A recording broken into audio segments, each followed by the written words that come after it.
है और अब खुशी भी है कि मैं पिछले समय जो आई तो वो मेरे लिए बहुत ही, अब सभी के लिए भी दुखदाई वो पल था। और उससे पहले जो ब्रजमोहन का बेटा है उसकी तबीयत बहुत खराब थी, तब भी मैं बहुत दुखी थी, लेकिन फिर भी मैंने ये उनसे बोला कि बेटा ठीक होगा। ऐसी ही मेरी मंगल मैत्री है उसके लिए। आप भी पूरा परिवार सारे मिलकर के उसके प्रति मंगल मैत्री करो। वो बैठी है, वो उसके आंखों में आंसू भी आने लगे, लेकिन मेरा दिल नहीं दुखा रही मैं, ठीक है, रोने की जरूरत नहीं है। मैं ये बता रही हूँ कि ये संसार है, इसमें सुख है, दुख है, खुशियाँ हैं। और एक ऐसा अवसर भी आया कि जब वो घटना ऐसी हुई तो ये घर बन रहा था, मैं तब भी आई थी। तो आज मुझे वो खुशी हो रही, जैसे शुक्र सिद्धि ने बताया कि ब्रजमोहन का आज गृह प्रवेश होने वाला घर है। तो ठीक तो तबीयत खराब देख रहे हो, कंपन हो रहा है आवाज में, तो लेकिन मैंने कहा नहीं, मैं उनके उस समय भी गई थी, मैं आज भी जाऊंगी, क्योंकि मैं वो खुशी के पल भी वहाँ देखना चाहती हूँ कि दुख आया और होके गया, लेकिन उनके घर में अब जो ये खुशी आई है, यानी पूरे जीवन की कमाई हमारी और हमारे जो जितने भी कुशल कर्म हुए हैं उनसे हमने जो जीवन की कमाई करी है उससे हमने अपना ये घरौंदा तैयार किया है। तो उसमें रहने वाले लोग सभी सुखी रहेंगे, सभी आनंदित रहेंगे, सभी निरोग रहेंगे, उनका सबका विकास होगा, सबका कल्याण होगा। क्योंकि जो लोग शील पालन करते हैं, जो बुद्ध की बात करते हैं, धम्म का आचरण करते हैं, वो लोग कभी दुखी नहीं होते। लेकिन जो संसार की जो सच्चाई है उसको हम झुठला नहीं सकते। उसका तो सिर्फ क्या है, हम उसको अपने अंदर उसका अनुभव लेकर के हम खुद सजग रह सकते हैं कि मुझे जीवन कैसे चलाना है। बीमारियां हैं तो उसकी दवाई लाना है नहीं। अगर मन में कुछ अकुशल बातें निर्माण हो रही हैं तो हम जैसे लोगों से पूछ लेना है।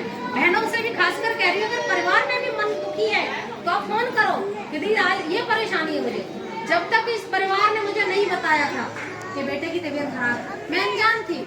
जब आप इन लोगों की तरफ से आया कैसे बीमार है, डॉक्टर तक मना कर रहे हैं कुछ नहीं होगा, ये बुद्ध की मैत्री है, उनको कुछ नहीं होगा बच्चे को।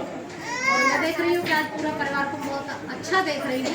और महिला जो है घर की एक महिला, ये महिला का जो अस्तित्व है, जो हमारी वीरांगनाएं हुई है, जो हमारी धार्मिक महिला हुई है, जो हमारी क्रांतिकारी महिला हुई है, ये उन सब से आपको जो पॉजिटिव एनर्जी निर्माण हुई है, अच्छे मतलब अपने को अच्छा रखने की, सुंदर कपड़े पहनने की, अच्छे गहने पहनने की, सिस्टम से रहने की, अच्छे घर में रहने की, बच्चों को पढ़ाने की, है नहीं, हमें आपत्ति के साथ कैसे रहने की, कब आए में भी हम अपने बच्चों को कैसे पढ़ा रहे हैं, हम अपने पेट काट रहे हैं, बच्चों को पढ़ाने का प्रयास करें, है नहीं। क्यों वो चीज़ें बाबा साहब से आई, बुद्ध से आई हैं, और उन्हीं चीज़ों को हम बताने का भी प्रयास करते हैं।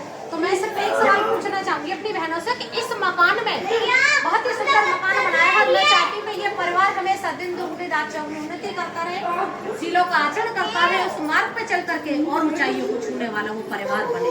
तो मैं एक बात पूछना चाहूंगी बहनों कि इस मकान में ऐसी कौन सी चीज है जो किसी को नजर नहीं आ रही? सारी बहनें बैठी हैं इस मकान में। ये जो आप घरौंदा तैयार हुआ है, ब्रजमोहन जी की बड़ी मेहनत रही है, बहुत ही संघर्ष किया होगा इसको बनाने के लिए।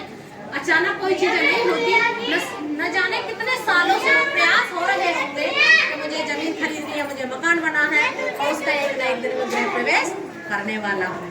तो मैं बहनों से ये पूछना चाहती हूँ, इस घर में ऐसी कौन सी वो वस्तु है जो किसी को नजर नहीं आ रही? बताएगी कोई? ऐसी कोई चीज है? सब नजर आ रहा है, सब नजर आ रहा है। एक चीज फिर भी छुपी है इसमें जो हमें नहीं दिख रही है, बताओ।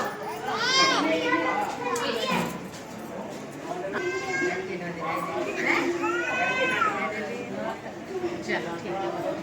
तो बहनों, ये जो मैं महिलाओं के लिए बोलना चाह रही हूँ, इस मकान में जब से इसकी खुदाई हुई है, जब से इसकी नींव रखी गई है, आपने सुना होगा कि नींव की ईंट कभी दिखाई नहीं देती, और लेकिन पूरा जो नींव है उसका जो अस्तित्व है, उसके अस्तित्व पर ये बिल्डिंग खड़ी है। तो आप पहले से सुनते आ रहे हो कि नींव की ईंट दिखाई नहीं देती, नींव की ईंट दिखाई नहीं देती, नींव पर ही पूरा मकान दिखा है। लेकिन इसमें एक जीवनदायिनी वो चीज है जो हमें दिख नहीं रही है, वो है इस मकान में लगा हुआ पानी। दिख रहा है पानी आपको कहीं? इस मकान में कहीं पानी नहीं दिख रहा है, लेकिन पानी का अपना जो अस्तित्व है, उस पानी के अस्तित्व ने इस पूरी बिल्डिंग को बनाया है जो हमें नहीं दिख रही है। तो मैं ये कहना चाह रही हूँ कि आप जो हो, जो घर होता है वो घर से होता है, यानी घर जो है ये आपकी घर बनता है। और जो घर की नारी होती है वो पानी की तरह होती है, उसका अस्तित्व है लेकिन वो ज्यादा लोगों को नजर नहीं आता।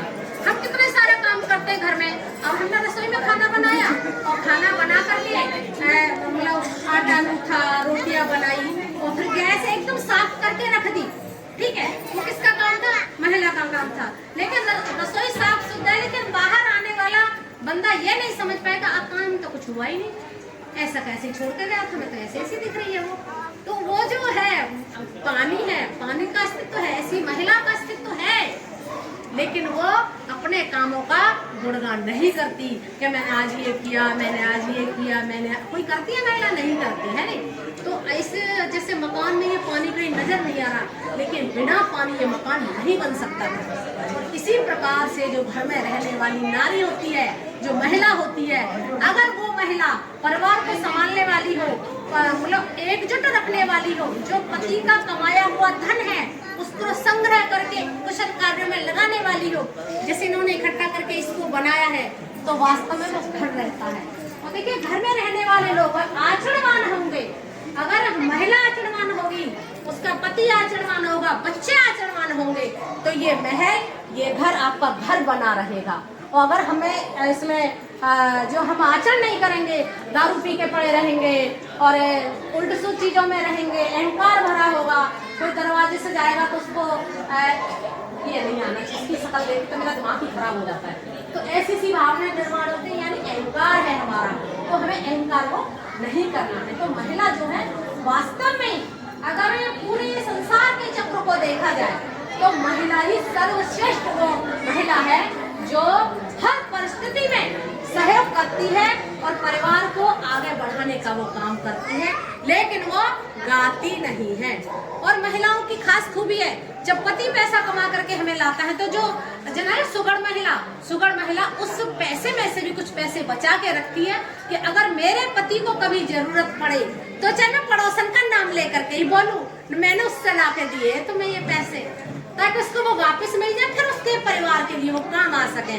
तो ऐसा होता है, मैं भी ऐसे ही करती हूँ कभी कभी। जब उनके पैसे तनख्वाह थी तो उन्होंने दी मुझे सब्जी के लिए और राशन के लिए, मैंने उसमें से 1000-500 रुपए बचा के रख दिए, फिर उनको कभी जरूरत पड़ी, अरे पैसे भी तो मैं तो देखो मैं अभी लेकर के आई हूँ, मेरे दे देना आप ये ना, अच्छा चल ठीक है, कुछ बढ़ा कर ही दे दूंगा मैं तुमको। तो जो पैसा है वो बचाया हुआ, वो हम उसको चोरी नहीं कहते, क्योंकि वो जो पैसा हम बचा रहे हैं महिलाएं अपने शौक श्रृंगार में से कटौती करके, साग सब्जी में से कटौती करके, तो वो पैसा क्या है, मेरे परिवार के ही वो काम आने वाला है। कभी कभी कैसा होता है कि पति को तनख्वाह नहीं मिल पाई, बच्चे की फीस नहीं जा पाई, तो जो महिला जो है, जिसकी पानी की बात कर रही हूँ मैं, कि जैसे मकान में पानी वैसे ही घर में नारी, तो वो उस पैसे को देती है कि फीस का भर दे रही हूँ। तो ये एक नारी है, जो घर की नारी है ना, उसका अस्तित्व है कि उसका अस्तित्व कि वो अपने किए हुए कार्य को जग जाहिर नहीं करती, जो करती है अपने परिवार के लिए करती है और अपने बच्चों के लिए, अपने पति के लिए बाहर के लोगों से भी वो लड़ जाती है कि मेरे बारे में, मेरे परिवार के बारे में किसी ने कुछ ऐसा कहा तो मैं अच्छा नहीं होने वाला है ऐसा। तो ये जो महिला है, बाबा साहब ने हमें इतनी सद्बुद्धि दी है कि हम अपना अच्छा बुरा सब सोच सकते हैं और हम आगे बढ़ सकते हैं। तो ये घर तभी बनता है जब इसमें आचरण करने वाले लोग होंगे, शीलाचरण पर चलने वाले लोग होंगे और धम्म को समझने वाले लोग होंगे, बाबा साहब की विचारधारा को समझने वाले लोग होंगे, तो ये घर घर रहेगा। पता और घर जैसे हमने बहुत सुंदर घर बनाया, पता लगा शराबी लोग हैं और आए दिन लड़ाई झगड़ा करते रहते हैं वो लोग, उनका आचरण अच्छा नहीं है, वो गली से गुजरते तो लोग कहते हैं बड़ा बेकार है, ये ना सुधरने वाला व्यक्ति। तो ऐसे लोग हमारे सामने मिलते हैं, लेकिन अगर हम अच्छे हैं तो हमसे भी हमारा आचरण अच्छा है, हम बाबा साहब को मानते हैं, तो सामने से गुजरने वाला बंदा कहेगा जय भीम साहब और कैसे हो ब्रजमोहन जी, आपके हालचाल पूछेगा, क्योंकि आपका आचरण अच्छा है। और आपका आचरण अच्छा नहीं होगा तो कहता हुआ कुछ ना कुछ बड़बड़ाता वो चला जाएगा, क्योंकि उसकी मानसिकता तुम्हारे प्रति अच्छी नहीं है। तो इसलिए ये घर तभी घर होगा जब यहाँ पे बुद्ध की विचारधारा निर्माण होगी, बाबा साहब की विचारधारा निर्माण होगी, और जितने भी हमारे महापुरुष हुए हैं जिन्होंने कुछ ना कुछ हमें दिया है, उनकी विचारधारा जीवित रहेगी, तभी हम इसको घर घर कह सकते हैं। घर किससे बनता है? आपने पुरानी कहावत सुनी है, घर घरवाली से बनता है। तो घरवाली कौन है? यानी इसे पूरे मकान की जो पानी है वो क्या है? वो महिला है। वो दिखती नहीं है, वो अच्छे कार्य करती है, सभी को प्रेरित करती है। महिला आचरणवान है तो हमारे सारे काम अच्छे होते चले जाते हैं। और हमें, अगर मेरा आचरण अच्छा है, मेरे पति का आचरण अच्छा है, तो मैं बच्चों की भी परवरिश बहुत अच्छे से कर सकती हूँ कि मेरे बच्चे भी इस मार्ग पर चल कर के अपनी तरक्की करें, खूब आगे बढ़ें, खूब वो तरक्की करें, बुराइयों से बचें। अगर हमें अपने बच्चों को बुराइयों से बचा लिया, संगत से बचा लिया, तो ये आप समझो तो ये आपका घर घर रहेगा। अगर बेटे नालायक निकल जाए तो जो महल है उसकी झोपड़ी बना देंगे।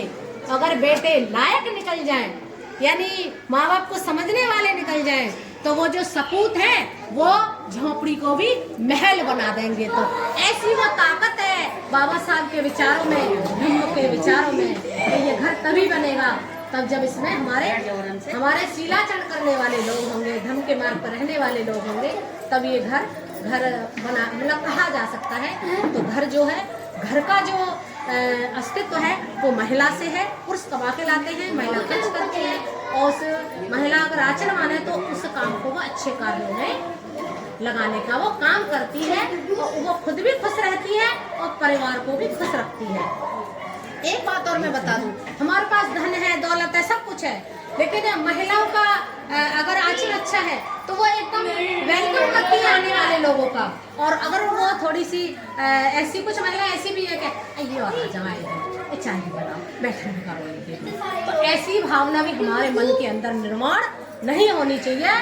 क्योंकि हमारा जो घर है ये एक पावन ऐसा स्थल है कि इसमें जो भी आए उसका सबका स्वागत है, और मैं सबका रेस्पेक्ट करूं, सबकी इज्जत करूं, और कम से कम जाते समय ये तो बोले परिवार बहुत अच्छा है, इसकी बहू बेटियां बड़ी अच्छी हैं, बच्चे बड़े अच्छे, परिवार बहुत अच्छा है। तो ऐसी ये भावना हमारे अंदर निर्माण होनी चाहिए, अच्छी भावना निर्माण होनी चाहिए, और हम इससे आगे कुछ कर सकते हैं।